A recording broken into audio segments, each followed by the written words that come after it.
Go get him. Can't. Yeah, you can. I have to put my legs. You're over here making dirt angels. It's kind of like a snow angel, only in the dirt. Okay, get up. You're gonna get all nasty.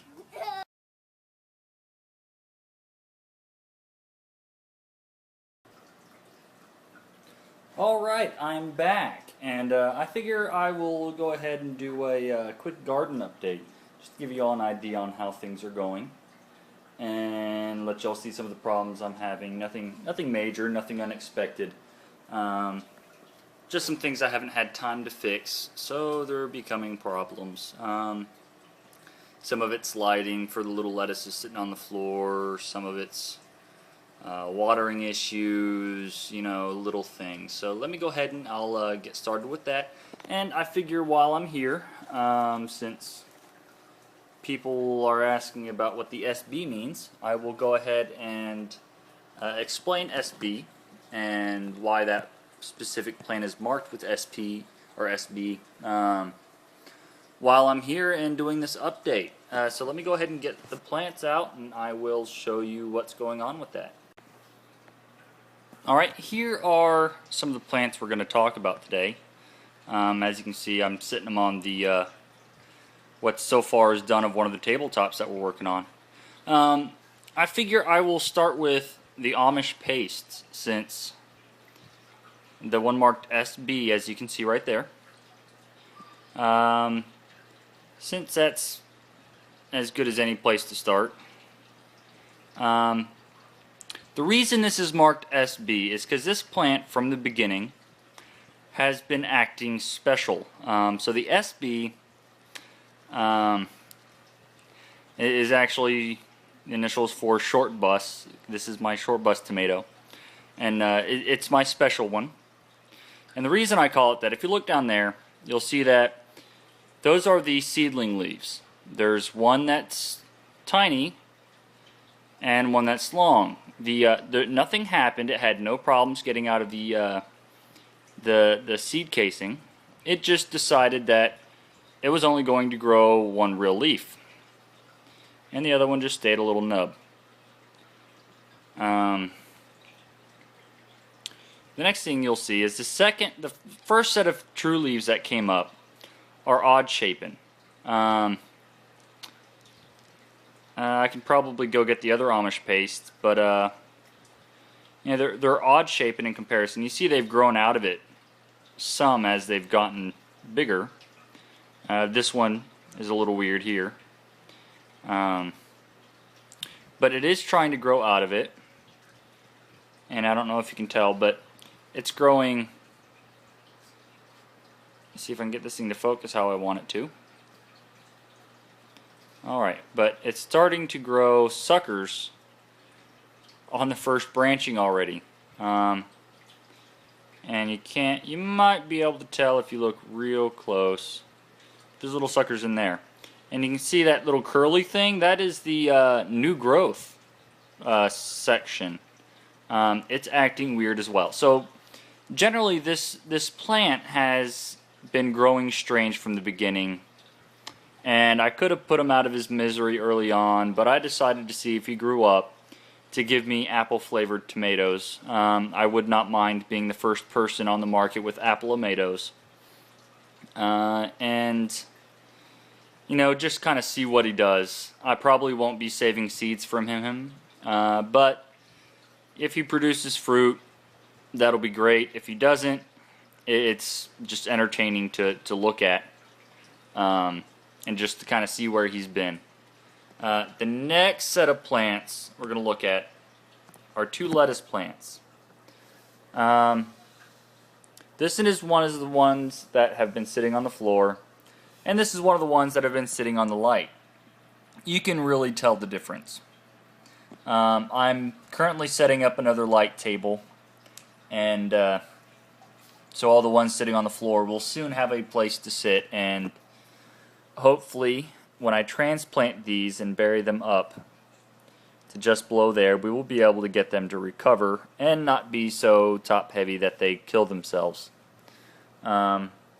These are going to need a little bit of soil up once they're transplanted, And they also started off without enough light in the very beginning, but as you can see, they recovered. So those are the lettuces, and you can tell there's a considerable difference. And they came from the same seed pack. They're both romaine lettuces. This one's just way too leggy, and most of my lettuces are like that. Hopefully I can get them to recover. I also need to get my new tomato plants under a light soon before they start having the same problem. Another thing I'm having is with my tomato plants that are in clay pots. Well, I think that they're not getting quite enough water. My potting mix here has a little bit of peat moss, which pulls water away. Not to mention the clay pot is not great for allowing the soil to maintain moisture. So we're getting kind of shriveled growth here, and there's plenty of nutrients for the plants because I do water with a light fertilizer from my hydroponic system, and it is growing. They're just acting a little weird, and it's just kind of becoming difficult to see what's going on because everything's just kind of shriveling, and you get some minor discoloration on the bottom of the leaves. See the purpling there. And this specific tomato is a believe it or not, which is some of the ones I'm having problems with getting the seeds to sprout. So hopefully I'll probably be transplanting these out of these buckets and put them in some 5-gallon buckets and building them up from there, and probably putting the new grow lights over these in the buckets to try to get them a little extra moisture from the bucket, because the plastic bucket will hold the moisture in on the sides and not just bleed out like a clay pot does. I'm having the same sort of issues with brandywine, and you can really tell when a brandywine is having a stress reaction because their leaves curl. They kind of go into this curlicue, and it took me a while to figure out what this was because it's not obvious what's going on. The brandywines are not great at advertising what's going on. The first thing they're going to do when they're not happy is they will get curlicue leaves. You can see they're all kind of doing that. They're all curling under and acting weird. And that is a natural stress reaction to the brandywines. So, I'll have to monitor watering on these a little more until I get the new light set up so I can move those into the 5-gallon buckets to try and get them a little extra care. And the next thing down is my empty coffee cup, so I'm a little upset about that. And that's a precautionary. I'm a single father. I need that. It's not just a coffee cup holder. If you have kids, you know what it is. And in my seedling tray, I have some leggy tomatoes. Once again, this is Amish paste on the right, brandywine, red currant, and my believe it or not, are still not sprouting. They are still giving me all sorts of issues. They just don't want to cooperate. So I'm probably going to be contacting the company that I got them from and finding out what's going on about that. Another thing I'm noticing is with my soil, I'm getting what looks like pieces of grass. I'm not here to grow grass, so I've been pulling them and tossing those away. And those aren't the only places they've shown up. I've had a couple others show up. It's not a huge thing, which makes me wonder if my little mini tomato plant that I've got is really a mini tomato plant, because those little extra growths in my with my plants have been a recent addition. So I need to start getting those sorted out. And here are my little mammoth basil seedlings. They're doing pretty good. They're being quite reflective at the moment, so I'll try and shade them. So they're doing pretty good, and those are probably due for a transplant. I haven't been too nosy to look at the roots, so we'll see what they do. And here's just a look at all my leggy lettuce. They're all growing quite tall, unnaturally so. So we will hopefully get some lighting fixtures done for them soon, but regretfully it may be a week before I get that done.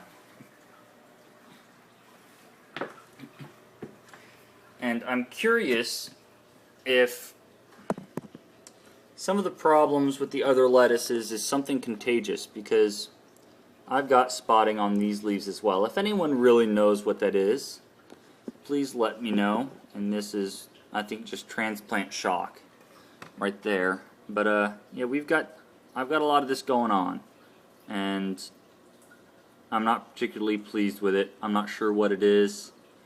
I would like it to stop, because I don't really want my tomato plants dead. In the back you can see that's some of my hydroponic lettuce coming up. I had to change watering cycles on the hydroponics because they were getting bitter. And that's my recovering basil. It's growing some nice new leaves here. And you don't think you can tell, but it is starting to get a little bit of growth between those nodes, and it's about to try and grow more stalk.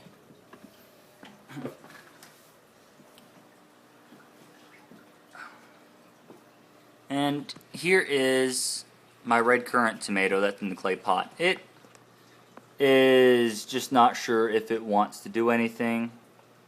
It is still pushing out some new growth, but it's just generally not happy. So I'll have to be taking a look at that. And here's my cilantro growing leaves. My oregano is getting a little bit bigger. And they're not liking my extreme laziness with their care. But yeah, that's a tiny little lettuce that got put in way later after one died from not pulling water like it needed to. There's another little tiny one. But yeah, I had to up the watering cycles on those because they weren't getting enough food or water. They were getting bitter. So those had their watering cycles increased to kind of help them with flavor. So, well, I guess that's it for now, and I will update y'all some more later, and hopefully I'll get some comments on what's going on with my poor little tomatoes. I would really like to find out what's going on with these, and how to possibly stop it from continuing to terrorize my tomato plants, whatever the heck that is. It could just be transplant stress reactions. It could be they didn't get the right amount of something for a little bit and they're a little ticked off. That's weird shaping on the leaves. I'm not sure what it is. If I can figure it out, I would be happy. If I don't, well, I've got more seeds, I guess. So we will see what's happening with that, and I will keep y'all updated on the progress with them. Thank you.